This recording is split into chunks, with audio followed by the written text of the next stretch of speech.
then we can vote on those. Item A is market valuation report, which is spelled out on the agenda. I want to interrupt. Julie, ask Julie, is this the first time we've hit 70 million? It is, Margaret, but albeit briefly. Yeah, we'll take it. It is the highest we've ever reached was back in August of 2018. We were at 68 million, I think it was. All right, cheer now, because Margaret, it'll be going into the minutes. Okay. Okay, status item B is approval of the minutes from the regular meeting of August 5th, 2020. Item C is an invoice from Victory Capital for second quarter 2020 investment management fees in the amount of $22,653. Item D is an invoice from Gabriel Roeder Smith and Company for preparation of the December 31st, 2019 actuarial valuation and regular actuarial services performed in the second quarter of 2020 in the amount of $15,000. Item E is ratification of the landmark capital call for $60,553.20 on August 19th, 2020. And item F is to ratify the amendment to the SSGA contract that was forwarded separately to the trustees. Julie, did you just want to touch on that really quick, just so that we're all, I think everybody, we discussed this at the previous meeting, but just so that we're all clear on what that item includes. Sure. Received an email from Mary Guy, our SSGA relationship manager, and I put this in I included that in the email to everybody if you had a chance to read it or not, but effectively what State Street went through, which is a normal course of their business, as is the normal course of business for most money managers, is to do what's called a fee rationalization on an annual or every couple of year basis, just to see what's going on with competition, to see what's going on cost-wise internally, and what they did was made a couple of modifications to their strategy, which I think is going to do nothing but enhance potential returns and dampen some volatility. She described that in her email. But what comes with that is actually a lower cost to them internally to bring that part into the strategy that we're invested in. So they went through and did a fee reduction for all of their existing clients. We've been with them for a long time. So we went from 75 basis points a year down to 40 basis points. For any new investors coming in, it's 50 basis points, but because of the long time relationship we've had with them, and they did it for other long-time clients as well, they put the fee at 40 basis points. So that's strictly what the amendment was for. All other terms and conditions in the contract remain the same. So just a fee reduction, which is nice to see. I wouldn't be surprised if we start seeing this more and more over the years as active money managers do, just as I had talked about, this fee rationalization, the competitive nature, the consolidation in the industry. I think we're going to start to see fees come down. So that's in a nutshell what it is on SSGA, and I did recommend to the treasurer, because they asked us if we could return it to them ASAP. Since it was just a fee reduction and nothing else changed, to go ahead and sign it, the board would ratify on my recommendation, I hope. So. Do we have to accept it? Well, that's up to you. I highly recommend that you accept it. Okay. Yeah, that's excellent. It's always nice when they're reducing fees, and to that degree too. Almost right. That's why I made the call to Mary. I said they pay me to be suspicious. So what is it? She explained it, and it makes total sense. And again, just what we're seeing in the industry, pretty consistent. Great. If there's no other questions on that item, I'd ask for a motion to approve the consent agenda. I'll make the motion. Okay, Margaret? I'll support. Motion by Birch, second by Flurry. They'll sneak in there on that one. And I'll ask Cynthia to do a roll call vote. Birch? Yes. Miller? Yes. Flurry? Yes. Much. Yes. Motion passes. All right, thank you. You know what? The next item on our agenda is Gabriel Roeder presentation. Do we have somebody from Gabriel Roeder on the call? Yeah, but we should. We're here. Okay, you're here? All right. We're here. We're here. Can you hear me? Yeah. Is that Ken? Yes. It's Ken. If everybody else could mute their phones, because we're getting a lot of feedback, that would be helpful while he's making his presentation. Yeah, we appreciate that. All right, well, our next item on the agenda is the Gabriel Roeder presentation on the December 31st, 2019 actuarial valuation report. And the trustees should all have a copy of that report in front of them. So if you need to reference that as they're doing their presentation, please have that handy. And I will turn this over to Ken. All right, thank you much. And Casey is also on the line with us. He's listening. He might pop in real quick if I forget to say anything. I'll try to talk slow here. Keep up. I know sometimes the audio breaks up a little bit. I'm going to start on page B as in boy 11, which if you're looking at an electronic copy, it's PDF page 29. This chart is the chart of what happened to the active members during the course of the year. We started the year at the end of 2018 with 69 active members. 8 of them retired. One of them was actually on the drop status, retired. We had expected 6.8 to retire, so pretty close to expectations. A little bit higher than expectations, but basically expected 7, got 8. We had one less determination. We basically expected 1.5, so that was pretty close to expectations. Everything else was very close to expectations. So not a lot of activity here deviating from expectations. It's very close to what we had assumed. I think the one major thing that stands out here is that we dropped from 69 people to 60 people in a closed plan. We're starting to drop pretty rapidly here on the active population.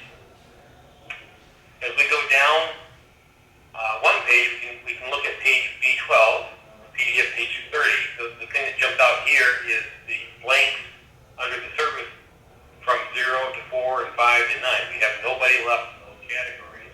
We have 5 people left in the 10 to 14 years of service categories, and then it starts to populate a bit more after that. And that kind of flows right in the next chart. I just kind of want to touch on a little bit on the page. The closed plan, we're going to get rid of our actives fairly quickly, but there will be some folks that kind of hang on. So it kind of looks like we're winding down pretty quickly, and we should. In the next couple of years, we'll probably drop dramatically. Within the next 5 years, we'll probably be around half of where we are right now. But we still will have between 1 and 10 people 15 years from now. So we still have a few young people in there that are going to be, well, the active population is not going to completely go away very quickly, but it is going to grow back. Is now in the conference. Sorry about that. No problem. Okay, with that, and if you guys have any questions at any point, just kind of jump on in and stop me, and I'll go whatever direction you need to. With that, I want to jump up to page B. I gotta find it here. 4. So page 4.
we have 180 tires in 60 active. So you kind of see that the chart is pretty much just reversed at that point. Next thing we're going to look at are the assets. I'm going to put my asset page here. And this is going to be page B as in boy, 14, or PDF page 32. And we had a pretty good year for the year ending December 31st, 2019. When we were writing up this report, things didn't look quite as pretty. That was, shortly after the first quarter, when things looked very dire. But as of this report, the plan experienced a market rate return in excess of 19%. So it was a very good year for the year ending December 31st, 2019. Now, of course, we take any gains or losses above the assumption and roll that over a period of 4 years. So we're going to recognize 1/4 of that each year. So the total gain is shown in line item E4. That's $7 million. That's the amount that's in excess of what we had expected to earn. That $7 million is spread over 4 years. In section F, we can see that 1/4 of that is $1.7 million. And we're going to add in 1/4 of each of the gains and losses from the prior 3 years. So a loss of 1.8 from 1 year earlier, a gain of 1.1 from 2 years earlier, and a loss of about $0.5 million from 3 years earlier. In total, we're going to recognize a gain this year of $582,000. And that's going to result in a recognized rate of return of 7.7%. So that's probably going to be the major driver of all the activity. The demographic activity didn't seem to be that far off from expectations. This also is pretty close to expectations, but it is still the major driver for the gain and loss.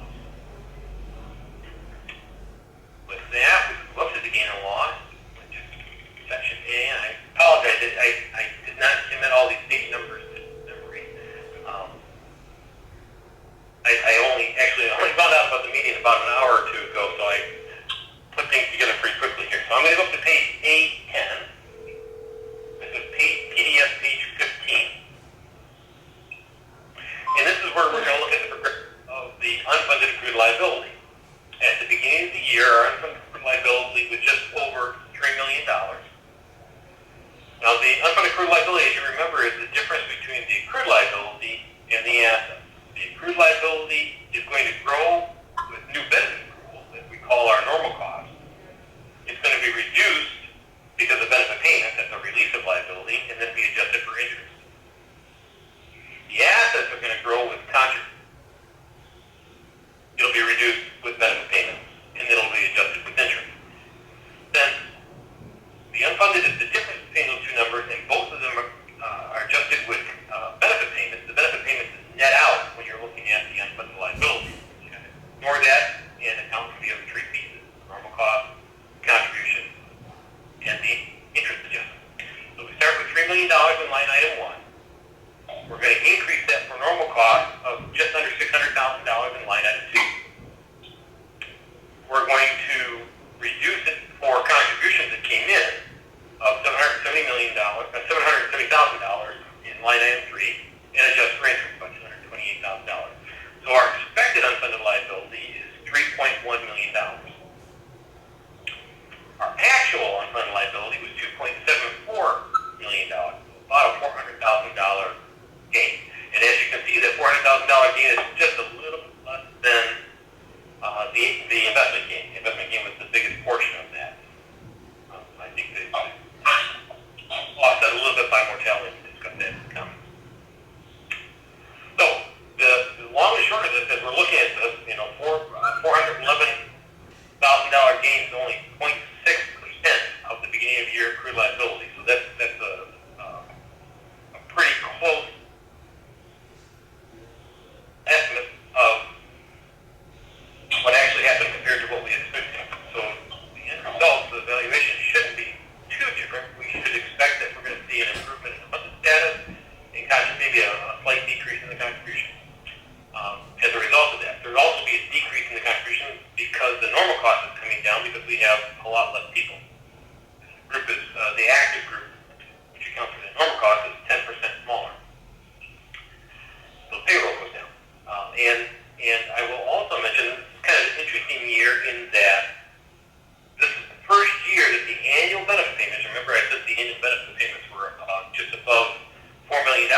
gains that we had last year was the township made the dollar amount contribution that was attributable to the end of the year, but they made it in the middle of the year, so that it was like putting in an extra $20,000 or so. That also helped. All right, so I want to go to the funded status. I think we can just hit that in the comment. That's, if we go to page A4, which is PDF page 9, just go through the comments and we'll see the funded status here. The first section of the comments here talks about the experience. We pretty much already talked about. We had a small gain. Most of it was related to investments and some of it was related to pays. And they were partially offset by losses due to mortality. On a funding value of asset basis, the funded status increased from 95.3% to 95.9%. On a market value, the funded status increased from 89.7% to 100%. So on a market value basis, if we weren't using the value of assets, you'd be right there at 100%. So it was a good year. Things are pretty stable. We've got the recognition of the gains and losses over the period of years. That's what the next section talks about. We've got the reserve transfers, that's just the annual accounting to make sure that the retiree reserve balance is fully funded. That's there.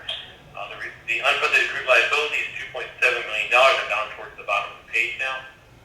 And the 13-year amortization of that, $7.2 million. We saw that earlier. That was 9.01% of pay. It also translates to $307,000. There were no changes in benefits or assumptions during the course of the year. And then we have our general outlook on the next page. This really hasn't changed very much. Basically, we still have a closed plan. We still have a declining active population. At some point, we will expect that contributions will not be sufficient to prevent the assets from going down. I mean, at some point, as the plan starts to mature, we're going to get to the point where we're going to be using more and more of the assets, and they'll start to decrease. And the accrued liability will decrease. This next chart in here with the benefit payments, that's something I put in there for Julie. She always likes to look at that to kind of see what our projected benefit payments will be over the short term.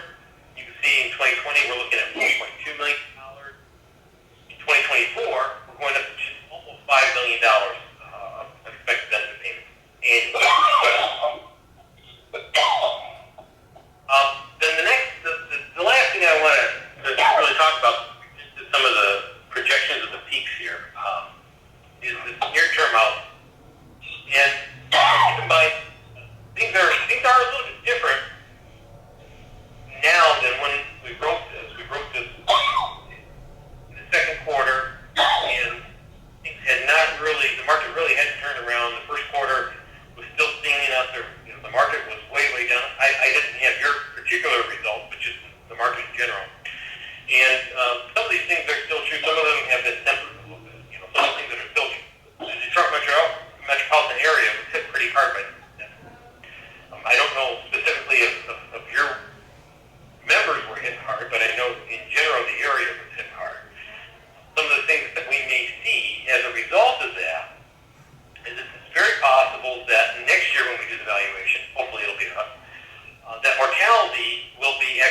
24.01%. And with the expenses, that translates into a dollar amount of $858,317 that's paid at the end of the year. So that's the primary presentation. There's a couple of, I just kind of wanted to mention to you to kind of look out for in coming years. And it goes back to that benefit level. One of the things I was just doing is kind of like looking at the accrued liability. And I think people that are familiar with retirement plans, they look at the accrued liability and say, well, the accrued liability goes up every single year. And generally, in a closed plan, there will come a point where it won't. And you are getting close to that point. So right now, the interest on the accrued liability plus the normal cost is somewhere around $5 million. Your benefit payments are somewhere around $4 million. So the benefit payments are going to continue to increase, the normal cost is going to continue to decrease, and at some point those two values will pass each other. And at that point, your accrued liability will actually level off and start to decline. You know, because it's a small plan and there's a lot of volatility in here, it might not be a real smooth transition, but eventually it's going to start to decline. I would say within probably the next 5 years, would be a guess, that we should start to see the accrued liability peak and start to come down. When that happens, of course, don't be surprised if your assets follow suit. Your assets start to decrease year over year, even when you're getting good returns. That's something to expect along on the horizon. Just wanted to point that out to you, and I can't read anybody's eyes or faces on the phone here, so I can't see if there's any confusion, so I'll just open it up. Do you have any questions? Ken, thank you. To the board members, do we have any questions for Ken or Casey about anything in the report or anything related to that?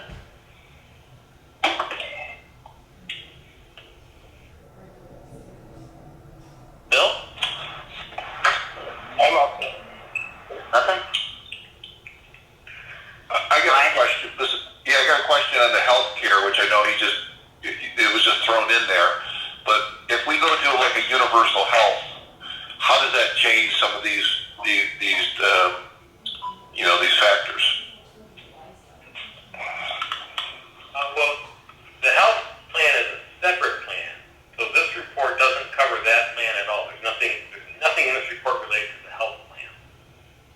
Yeah, I realize that. I know you threw in a page, but I mean, obviously that's something that we have to think about too, as far as the healthcare. I mean, obviously that's going to change a lot of factors at that point, right? Yeah, I guess I'm not familiar with what you're talking about. You said you just transferred to universal healthcare program? Well, if you went to a universal health, like Biden's talking about healthcare for everybody, and they go to a more universal health where the government picks up the tab for that, what impact will that? What impact will that? Obviously, it's going to have a major impact on these pensions or healthcare pensions. Well, it would have an impact on the retiree health trust. Yes, that's what that's. Yeah, well, I wouldn't think it would have any impact on the rest of the technology. It could do. From the pension standpoint, it could give people more comfort retiring earlier. And so if you went down that path, you might see this plan active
shortening the smoothing period from 4 to 3 years in the near future. Yeah. Can you just talk about that a little bit more? Yeah, an experience study. So I don't feel strongly that you have to do that right now. But I would think that the next time we do an experience study, and probably at that point it'll only be mortality and economic assumptions, I would think that might be a good time to bring the smoothing period on the assets down to 3 years. As the plan gets closer and closer to its ultimate endpoint, at some point you'll have to change the way the asset allocation is invested to basically handle the cash flow needs. And as you get into more stable investment, that's kind of the time to look at maybe reducing this smoothing period and ultimately going to a straight market. But I think we're getting closer, but I think we're still a few years away from it. Okay, thanks. And kind of, I guess, just to follow up on that point, so the thought is because the asset allocation of the fund would be shifting to a more stable, less volatile portfolio, there's just no need to, you wouldn't see the kind of fluctuations that we might see in our current portfolio, so you don't need to have that long a period to kind of smooth out those fluctuations that happen from year to year. Right. That's right. That is absolutely the way to look at it. But there is also another way to look at it too. And what you described was basically what I'm talking about. But the other way to look at it is as you get down towards the end of the plan, when you only have maybe a dozen or 2 dozen retirees left, no active, and the only thing you're concerned about is making the benefit payment. It becomes more important unless you're planning on going to a PAYGO system, which I don't think you are. It becomes more important to get the best measure of your assets in order to make sure that you have enough to pay for contributions. So, in that situation where you're paying out, you might be paying out $6 million a year, and you might only have $15 million left in the plan. You're going to want to react to those gains and losses more immediately so that you have the assets in the plan. It's not like an open plan where an open plan, the market value of assets, in my opinion, is a more theoretical value. The closed plan that's close to its end is no longer a theoretical value. You actually need those assets. You have hard cash in order to make the benefit payment. So there's a transition that the market value will take on as the plan reduces. Does that make any sense?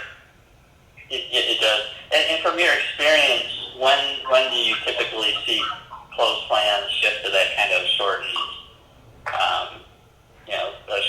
smoothing period? Typically, the plans have been reluctant to do that. We will recommend that they do it at a point that typically doesn't have to be recommended. I would say with this plan, one of the things that we want to look for, I mentioned the fact that I expect that your accrued liability is going to peak within the next 2 years. When it peaks, I think that's a good time to think about that. And that should be real close to the next time we do the experience study anyway. So I think, either right when we think it's peaked or when we do the next experience study after it peaks, I think it's a good time to reevaluate that and start bringing that smoothing period down. You did make mention of we would possibly be shifting to more stable investments so that the peaks and valleys wouldn't be there, but it's always a concern on the township side about those peaks and valleys and to smooth them out. So if you have a horrible year like in 8, 9, or 10, and you have very large declines, then the township would only have 3 years in which to smooth that payment out rather than 4 years. So that's a concern I think that also needs to be reviewed. Yep, yep, that's a good point. That's a good point. And that's why, as long as you have sufficient assets in a sufficient time horizon for the length of the plan, and right now we do. As we look at that, we just looked at the active. Remember, we still are expecting active has left the conference. 15 years from now. So I don't think it's an immediate. It's not an immediate need that we need to make that change right now. But at some point, if you fast forward and you say, well, we only have 10 years left of the plan, right? So we might be out another 30 years from now. We only have 10 years left of the plan, expected left of the plan. If you have a big downturn, Got kicked out. He is now in the conference. you don't have time to recoup it because you've got to make benefit payments. So you want that to affect your contribution that year. You don't want to smooth it. So, Well, I was just going to add to Ken. I think that also to your earlier point that presumably the township would have shifted to a less volatile profile in terms of asset allocation, so that if you had a big down year, you wouldn't see a third year. You should have your assets allocated in a way that you experience that 30 or 40% downturn in 1 year. Right? yeah, now, the other thing to keep in mind is that I really think that in about 5 years, we're going to turn a corner on the accrued liabilities and the assets. And that you're going to actually start seeing them go down. And so they may peak at somewhere around $80 million, maybe $90 million. I'm not exactly sure where they're going to be. But they might peak somewhere around $80 or $90 million. So 10 years from now, you may still be 100% funded, but you may only have $40 million in assets. So the kinds of gains and losses that we're seeing today on a rate of return issue may not translate to the same dollar amount or hardship 10 years from now as they do today. Does that make sense? Yes.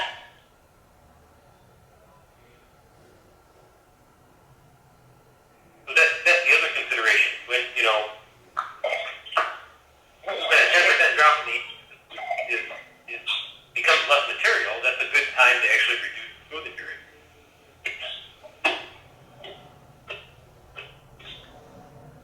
Thank you, Ken. Okay. Any other questions from the board members? Julie, I'm sorry, Julie, I should double check to make sure. Did you get your question? Do you have any other questions? All set. Thanks, Mr. Chair. All right, great. All right, Ken, anything else you wanted to add? I think that pretty much covers it. I think we're good. All right, great. Well, I want to thank you and Casey and I believe Brad also worked on this. Yeah.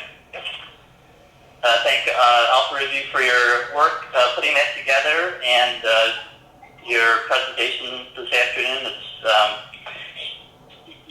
I think reading through it and hearing it explained, sometimes getting that detailed explanation really helps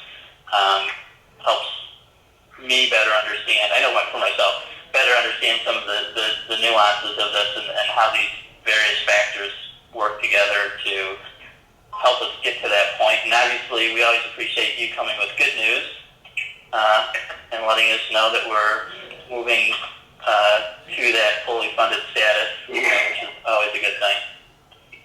So I appreciate that. Appreciate the word. Thank you. Thank you.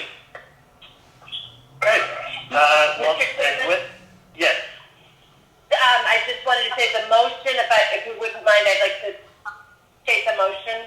The motion would be to accept the December 31st, 2019 actuarial valuation and to certify the contributions to the township as set forth on page A1 of the report and the actuarial recommendation on page 24. So moved. Support. Okay, that's been moved by Fleury and supported by Kurtz. Does any members of the board have any questions about the motion that we'll be making to accept the valuation report, and the contribution level is set forth in that report. Okay, hearing no questions, I'll ask Cynthia to do a roll call vote. Birch? Yes. Miller? Yes. Flurry? Yes. Siebert? Yes. Much? Yes. Motion carries. Thank you. Okay, next item on our agenda is the treasurer's report. Margaret, do you have any items Nothing you need to to share with report. us? Nothing to report. Thank you. Julie, you're up next.